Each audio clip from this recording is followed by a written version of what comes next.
Does your license need saving? Do the wise thing. Call Wise Man Lawyers. Does your license need saving? Do the wise thing. Call Wise Man Lawyers. Don't face that court alone. Let the Wise Man team get you back on the road. Does your license need saving? Do the wise thing. Call the Wise Man team at Wise Man Lawyers. Alright, so I'm at Holland Park Magistrates Court. Client was at an extremely high risk of jail, facing a number of charges, 3 counts of high-range drink driving, .211, another one of .271, and another one of .210. There was, to compound this, there was a previous, in addition to that, of .215 within the last 5 years. So this was basically his 4th high-range drink driving in the last 5 years. One of them had been dealt with previously, and I was dealing with 3 of them today. In addition to that, there was 2 counts of driving whilst disqualified. Not court-ordered disqualified, but driving. Basically, if you get charged high-range drink driving, you can be given a immediate disqualification, meaning you can't drive until your court date. And 2 of his offences were committed during periods of being disqualified from driving. There was also 2 counts of failing to appear. So these all occurred in 2016, and he just didn't go to court. So warrants were issued. He was also so 3 counts of high-range drink driving, 2 counts of disqualified driving, and 2 counts of failing to appear at court. Warrants were issued. And basically in March of this year, police intercepted him, and the gig was up, and he was recharged with all these offences.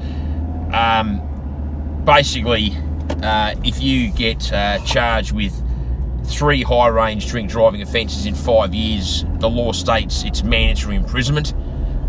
So this was his 3rd and 4th.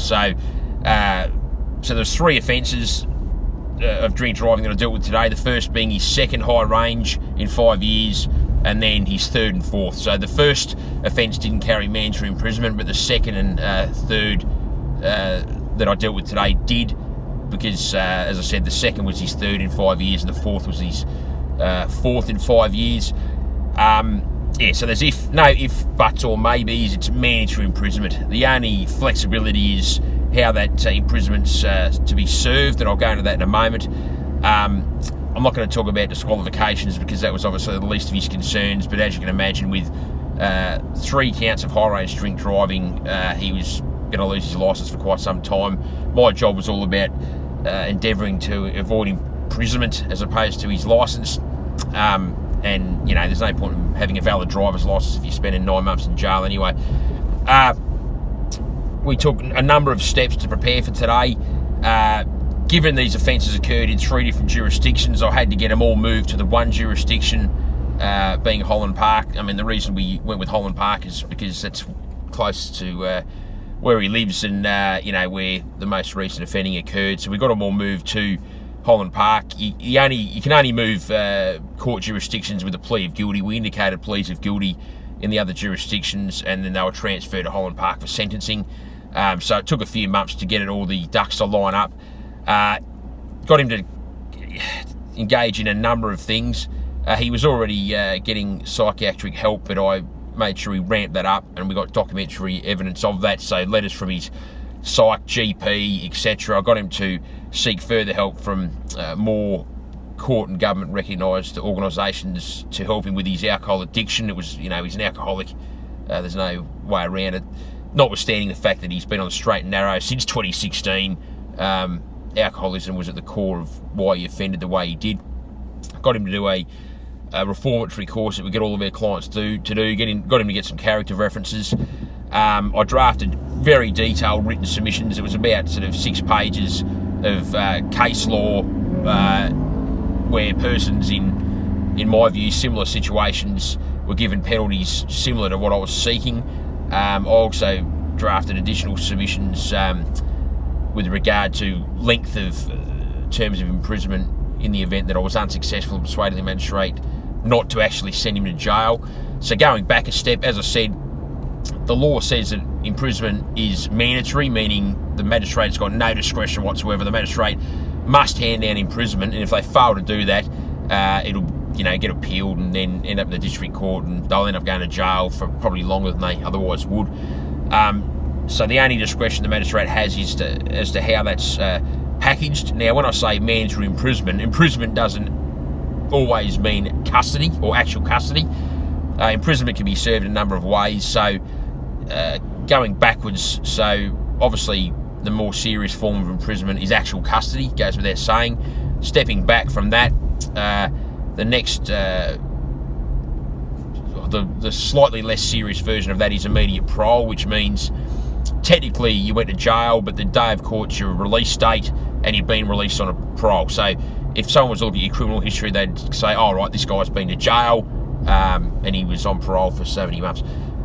So let's say you get 4 months imprisonment with immediate parole. Today's your release date, and you're on parole for 4 months, meaning you've got to report to the parole board and do whatever they say to make sure you curb your behaviour or address your underlying issues. A step back from that's what's called an intensive correction order, which is similar to parole. I guess it's a bit more regimented, it's targeted at people who have got serious underlying issues. I guess immediate parole is more for people who just don't learn their lesson, whereas intensive correction order is more for, right, this person has underlying issues that no one's addressing, the court needs them addressed, so intensive correction order. So basically, so if you get, 4 months imprisonment to be served by way of an intensive correction order, once again, you don't actually go to jail, but you report to the parole board, and the probation parole organisation to do whatever they say and make sure you get on the straight and narrow. A step back from that, it's a wholly suspended sentence, meaning you get, for example, 4 months imprisonment, wholly suspended for 12 months, meaning you don't go to jail, you go home, and as long as you don't play up in that 12 months, it'll evaporate. But if you do play up in that 12 months, the 4 months can drop down and you can serve them. That's it. I've had clients in that situation. I've managed to keep them out as well.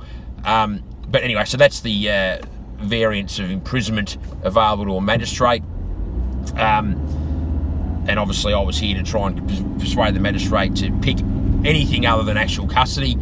And I said to the client, look, as long as you get to go home, who cares? Who cares what the piece of paper says? If you're going home instead of into a cell, it's a good outcome, and he obviously agreed. And again, mandatory imprisonment. There's no flexibility or choice or, alternative. It's imprisonment. What flavour are you going to get? Again, I'm not going to keep harping on about what I said at the start. Drafted detailed written submissions, got him to attend to a number of steps to A, reform, and B, show the magistrate that he's serious about once and for all getting on top of his disease.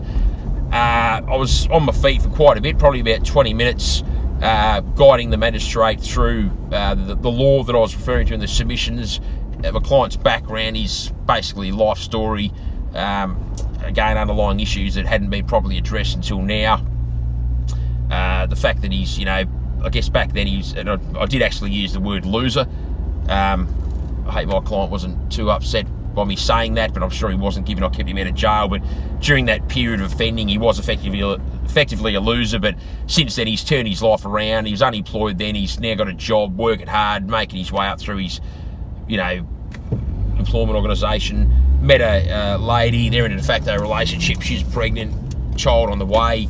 So it's chalk and cheese basically. And I guess that's what alcoholism is, or any kind of disease of the mind. There's the real you, then there's the diseased you, and he was the diseased alcoholic back then, and now he's the sprightly, energetic young man that he is now. I mean, I've had a number of clients who I've acted for on a few occasions where I've seen him on both sides, especially with ice. I've had clients where, a fresh sort of healthy young lady just made a mistake and then couldn't kick it, and then 4 years later, you can just see it in their face. But I'm not going to talk. I've got my own views on the causes of the ice epidemic, and the alco tax in my mind is a big part of it. As soon as the government turned a night on the Terps into a $400 affair, they created a market for $25 points of ice. But anyway, that's a discussion for another day. Going back to my client, the long and short of it is I was successful in persuading the magistrate not to send my client to jail. So he got, for the first offence in time, he got 14 days imprisonment, wholly suspended for a year. For the second offence in time, he got 1 month's imprisonment with immediate parole. So 1 month for the DUI, 1 month for the disqualified driving, to be served concurrent with immediate parole, meaning doesn't go to jail. And for the last one in time, 2 months for each charge. So 2 months for the DUI, 2 months for the disqualified driving, again to be served concurrent. So the 2 sets of 1 month for the prior offence and the 2 sets of 2 months for the later offence all run parallel. So in real world terms, it's 2 months imprisonment with immediate parole, but obviously running concurrent with that is the 12 months wholly suspended imprisonment for the first offence in time. So basically, he doesn't go home, he goes straight to the probation and parole unit, if you want to call them that, to report, does what they say for 4 months. As long as he doesn't play up in that time, he will be fine. But obviously if he does, he'll face resentencing. I'm not a mathematician, so I can't quote off the top of my head how long he lost his licence for, but it was for quite some time. But that said, once he's served 2 years, he can apply to the court for them to give him his licence back early. So in Queensland, if you lose your licence for 2 years or more, once you've served 2 years, you can apply to get it back early, and that's it. So again, client, as you'd imagine, very relieved, extremely relieved. I'm Andrew Wiseman at Holland Park. Thanks for watching. Hi, I'm Andrew Wiseman from Wiseman Lawyers, Queensland's only truly dedicated drug, alcohol and traffic offence law firm. If you face loss of licence, loss of vehicle imprisonment, or anything in between at any court in Queensland, we can and will help you today. This is our specialty. This is all we do. Give us a call, 1300 947 352. I look forward to helping you resolve your issue today. Don't